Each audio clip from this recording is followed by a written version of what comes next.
Мәңгілік ел, мәңгілік тіл. Тіл қай ұлтта болса да, қай елде болса да қастерлі, құдіретті.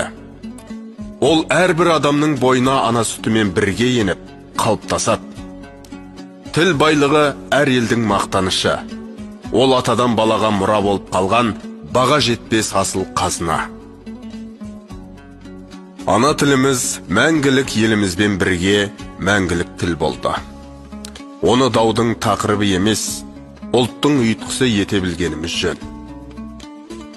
Ұлттың ұлы ұстазы Ахмет Байтұрсынов, тілі жоғалған халықтың өзі де жоғалады десе, Жүсіпбек Аймауытов, ана тілі халық болып жасалғаннан бері, оның жан дүниесінің айнасы, өсіп өніп түрлене беретін, мәңгі құламайтын бәйтерек деген.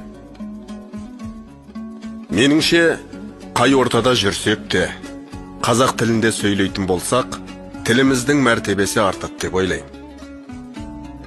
Ана тілінің топырағында көктеп, ауасынан тыныс алмаған өнер де, білім де өміршеңіміз.